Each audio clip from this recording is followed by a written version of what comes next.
Dear students, so far in this unit we have discussed Maxwell-Boltzmann energy distribution law. Then we have discussed Maxwell-Boltzmann speed distribution law, and today we will be discussing Maxwell-Boltzmann velocity distribution.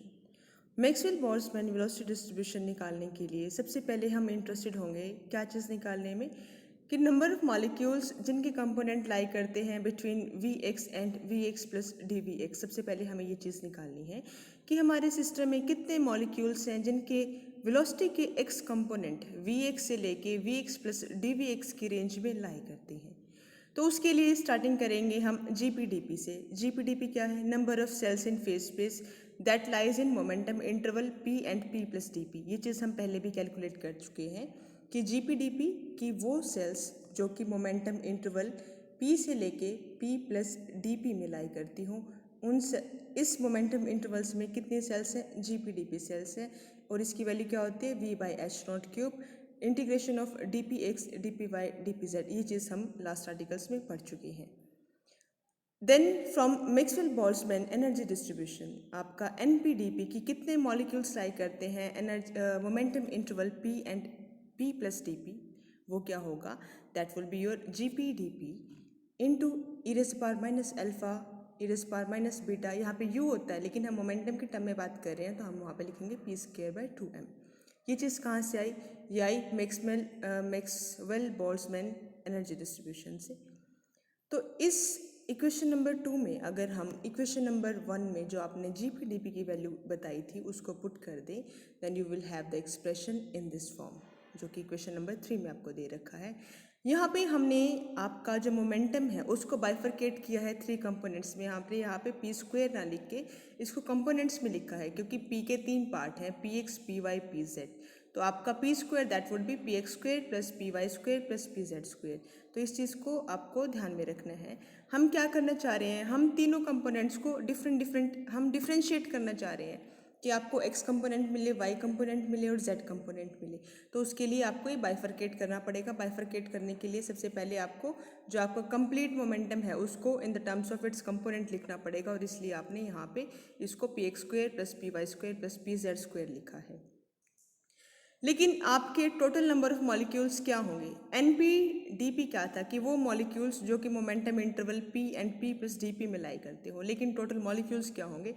Total molecules होंगे जितना भी आपका momentum है उसके ऊपर आप integrate कर दीजिए। मोमेंटम क्या है? Minus infinity to infinity lie कर रहा है। तो आपके total number of molecules will be nothing but integration over NPDP with the limit minus infinity to infinity. NPDP की वैल्यू आपने इक्वेशन नंबर 3 में निकाली थी, तो आप यहाँ पे वो वैल्यू पुट करें। तो आप क्या देखते हैं कि आपके पास 3 इंटीग्रल्स आते हैं, एक x के कॉरस्पॉन्डिंग, एक पी वाई के कॉरस्पॉन्डिंग और एक पी जेड के कॉरस्पॉन्डिंग। तो इन तीनों इंटीग्रल्स को आप इंडिविजुअली सॉल्व करेंगे। उसके लिए आपने एक स्टैंडर्ड इंटीग्रल का यूज़ किया। Minus infinity to infinity e raise power minus alpha x square d x होता है under root of pi by alpha. This is your alpha. तो आप सेम इसका यूज़ करें। From here you will get the values of these 3 integrals, जो कि I under root of 2 pi m by beta, और beta की value क्या होती है? 1 बाई के टी। तो इस चीज़ को आप यूज़ करें इक्वेशन नंबर 4 में। व्हाट यू डिड इज़ कि आपने इक्वेशन नंबर 4 में 3 इंटीग्रल्स से तीनों को सॉल्व किया यूजिंग स्टैंडर्ड इंटीग्रल्स, और उनकी जो वैल्यूज़ आई उसको इक्वेशन नंबर 4 में आपने पुट कर दिया। तो आपके पास total number of molecules that came out to be v by h naught cube e raised to the power minus alpha 2 pi m by beta raised to the power 3 by 2। यहाँ से आप निकालेंगे e raised to the power minus alpha। तो आपने अब तक क्या किया? आपने अब तक सिर्फ एक टर्म NPDP निकाली, उसकी हेल्प से आपने टोटल नंबर ऑफ मॉलिक्यूल्स निकाले और वहाँ से आपने e raised to the power minus alpha की वैल्यू निकाली। तो बेसिकली 3 स्टेप्स आपने अब तक किए हैं। हमें क्या निकालना है कि नंबर ऑफ मॉलिक्यूल्स, हमें निकालना है कि मैक्सवेल-बोल्ट्जमैन वेलोसिटी डिस्ट्रीब्यूशन। तो उसके लिए हमें बताना पड़ेगा कि कितने मॉलिक्यूल्स लाई करते हैं velocity range v x and v x plus d v x. तो वहाँ तक पहुँचने के लिए सबसे पहले हम मोमेंटम की बात करेंगे। तो आपने कहा कि number of molecules that are lying between momentum interval p and p plus d p, इसकी बात आपने इक्वेशन नंबर 3 में कर ली थी। ठीक है, उसके बाद अब बात क्या कर रहे हैं आप? अब आप मोमेंटम के एक्स कंपोनेंट की बात कर रहे हैं कि इस इक्वेशन में आप बता रहे हैं कि नंबर ऑफ मॉलिक्यूल्स जिनके मोमेंटम का x component P x and p x plus d p x है, तो वो निकालने के लिए आपने इक्वेशन नंबर 3 को इंटीग्रेट करा over p y and p z.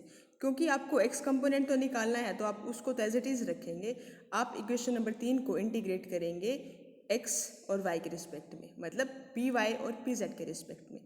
तो वैसा करने पे अगेन आप देखते हैं कि यहाँ पे दो स्टैंडर्ड इंटीग्रल्स बन रहे हैं। इन स्टैंडर्ड इंटीग्रल्स की वैल्यू आपको ऑलरेडी पता है, वैल्यू है √2 पाई m बाई बीटा।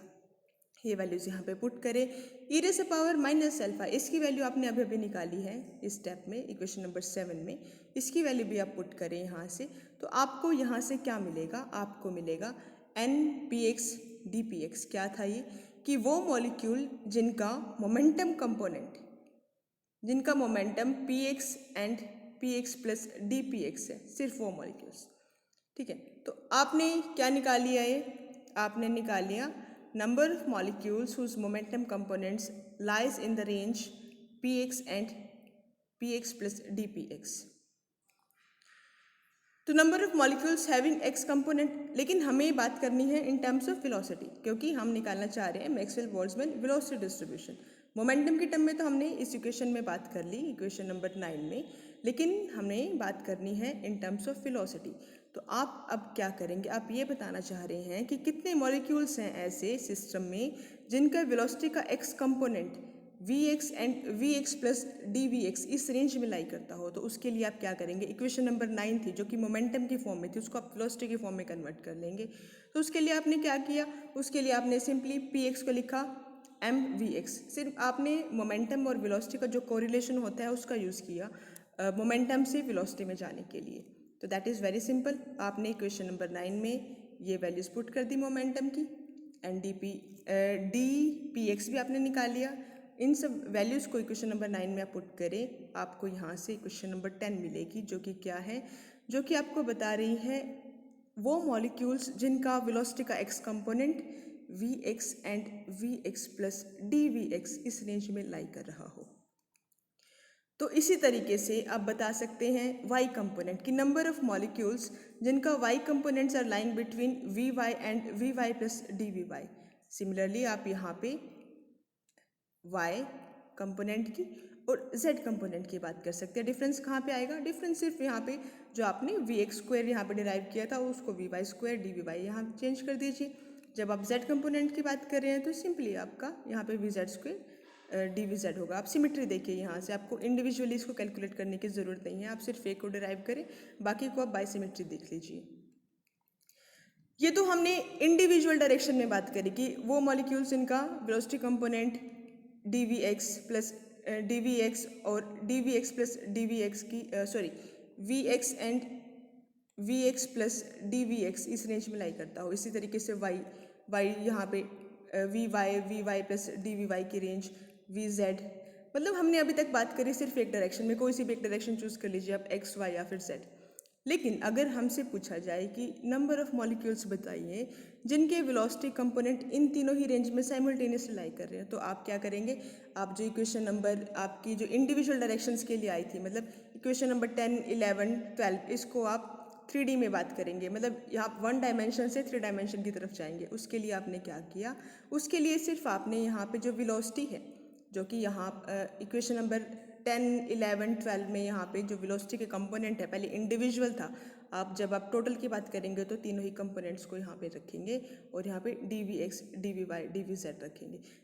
एक और बात, हम इनको मल्टीप्लाई नहीं कर रहे हैं, हम सिर्फ 1 डायमेंशन से इस प्रॉब्लम को 3 डायमेंशन में लेके जा रहे हैं। तो वहाँ पे चेंज क्या आएगा, जो आपका सिंगल वेलोसिटी कंपोनेंट था वो जो आपका कंप्लीट वेलोसिटी कंपोनेंट्स है उनमें चेंज हो जाएगा। मतलब यहाँ पे सिर्फ एक कंपोनेंट की जगह आप 3 कंपोनेंट लिखेंगे। अब एक कंपोनेंट नहीं होगा, तीनों कंपोनेंट होंगे, क्योंकि आपने तीनों रेंज साइमल्टेनियसली मांगी है।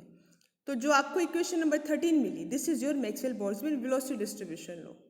ओके, इक्वेशन नंबर 13 क्या है आपका, Maxwell Boltzmann velocity distribution law है। क्या बताता है, ये हमें देता है नंबर ऑफ मॉलिक्यूल्स जिनके वेलोसिटी कंपोनेंट इन रेंजेस में लाई कर रहे हैं।